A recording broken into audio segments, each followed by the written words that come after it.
परम शांति।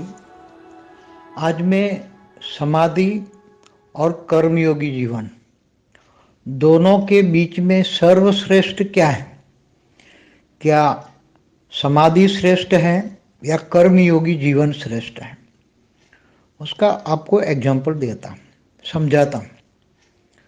जो कोई समाधि अवस्था में जाता है तो जैसे आपको एग्जाम्पल दूं कि समाधि अवस्था में जाने के लिए तो अनेक रास्ते हैं। कोई सिर्फ प्राणायाम करके अपनी इसमें समाधि अवस्था में चला जाता है, कोई ओम की ध्वनि करके समाधि अवस्था में चला जाता है, ओम ब्रह्मास्मि करके चला जाता है, हम शिवो नमो शिवो करके शिव की उपासना करके समाधि में चला जाता है। कोई महावीर स्वामी वाले हैं तो महावीर स्वामी को याद करते करते, उसको याद, किसी को भी देवी देवताओं को भी याद करते करते एकदम उसकी समाधि ऐसी लग जाती है कि उसको याद करते करते वो उसी में समा जाते हैं। जैसे कई लोग तो चेतना को भी नहीं जानते, आत्मा परमात्मा को तो जानते ही नहीं, ज्ञान ही नहीं है, फिर भी वो श्वासोश्वास पे अपनी बुद्धि लगाते हैं, श्वास छोड़ते हैं, जी लेते हैं जो। तो अलग अलग समाधि में जाने की अलग अलग प्रक्रिया है, अलग अलग बहुत विधि है।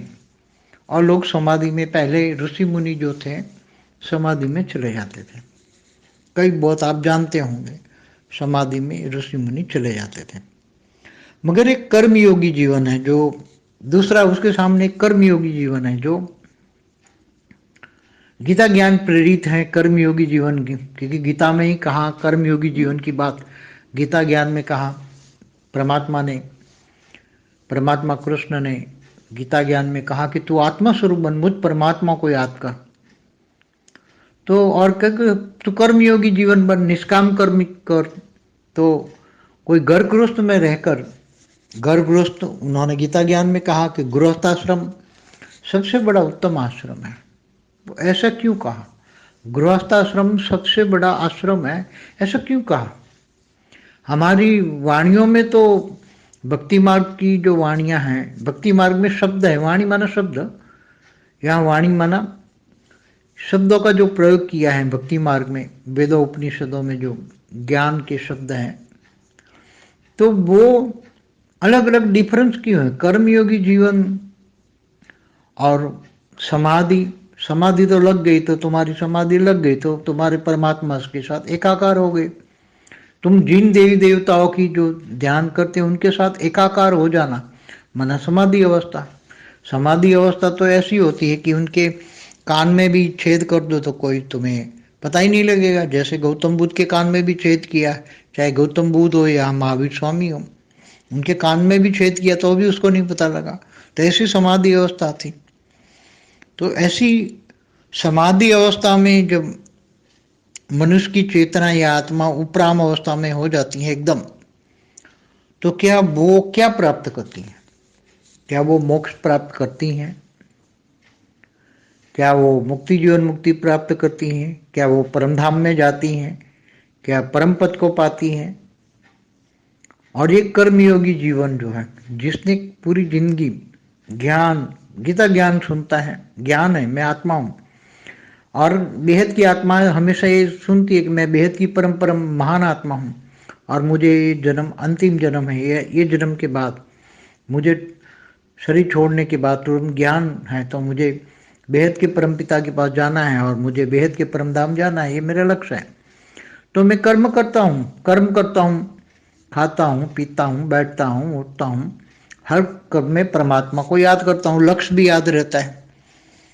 कमाता हूँ, नौकरी करता हूँ, बुद्धि में निंद्रा भी करता हूँ, 8 घंटा योग करता हूँ, 8 घंटा आराम भी करता हूँ, कर्मयोगी जीवन बिताता हूँ। गृहस्थाश्रम है, पत्नी है, बच्चे हैं, देह और देह के सर्व संबंध निभाता हूँ, थोड़ा कुछ जितना हो सके, ज़्यादा नहीं, थोड़ा कुछ। मगर मैं हमेशा परमात्मा की याद में रहकर सभी आत्माओं को देखता हूँ। मुझे ज्ञान है कि ये सभी आत्माएं हैं परमात्मा, तो मैं देह को नहीं देखता, ये कर्मयोगी जीवन है। तो किसी को, सबको मैं आत्मा देखता हूँ, आत्मा के अंदर वो परमात्मा का अंश है, ऐसी तरह देखता हूँ। और हमेशा सबको सुख देने की कोशिश करता हूँ, सबको ज्ञान देता हूँ, कर्मयोगी जीवन का ज्ञान देता हूँ। मैं ये समझता हूँ ज्ञान दान महादान है। पूरी जिंदगी मैंने, वो कर्मयोगी कहता है कि मैंने हजारों लोगों को ज्ञान दिया, हजारों लोगों की जिंदगी बचाई मैंने, और हजारों लोगों की जिंदगी बचाकर उनको ऊंचे से ऊंचे रास्ता, परमधाम जाने का रास्ता बताया। आत्मस्वरूप बनकर मुझे याद करो। तो अंत में परमात्मा ने कहा है, मैं तुम्हें, मुझे याद करो तो मैं तुम्हें ऊंचे से ऊंचे परमधाम ले जाऊंगा। तो ऐसे कई लोगों को मैंने गीता ज्ञान दिया और कर्मयोगी जीवन इन्होंने बनाए। ऐसे बहुत बड़ी, धीरे धीरे लोग बहुत उसमें जुड़ गए और जो कर्मयोगी ज्ञान है दुनिया में फैल गया। गीता ज्ञान दुनिया में आज बहुत लोग फैल गया। तो गीता ज्ञान जो है, कर्मयोगी जीवन, निष्काम कर्म, फल की आसना, कोई भी आस नहीं, फल की आस नहीं रखना, उसको निष्काम कर्म योगी कहते हैं। मगर ज्ञान तो दे सकते हैं, तो कौन आगे नंबर ले जाएगा?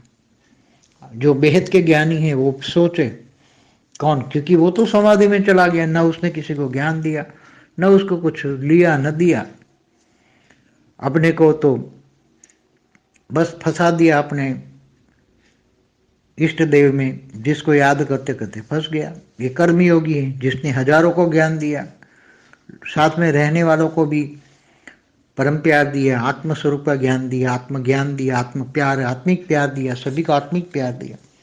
और जो गीता में जो भी ज्ञान दिया है वो सभी कर्मयोगी जीवन में सारे ज्ञान के हिसाब से पूरी जिंदगी चलाई। और अंत में मुझे याद है कि मुझे तो ऊंचे ऊंच परम धाम जाना है, तो ये मेरा आखिरी जन्म है। तो दोनों में सर्वश्रेष्ठ कौन? आप अपने आप से जज करो, आप अपने आप को ही जज करो। ज्ञानी हो, वेद के ज्ञानी हो, तो आप जज करो। या तो समाधि तोड़ने वाली जब विश्वामित्र की 86,000 साल की तपस्या जिसने भंग की, वो आ गई इंद्र की जो रानियां, जो इंद्र भेजता था सबकी तपस्या भंग करने को, तो तपस्या भी भंग करा ली। ऐसा कर्मयोगी तो नहीं हो सकता, क्योंकि कर्मयोगी जो ज्ञानी होगी तपस्या कोई नहीं, क्योंकि वो तो घर गृहस्थ में बैठा हुआ है, गृहस्थाश्रम वाला है।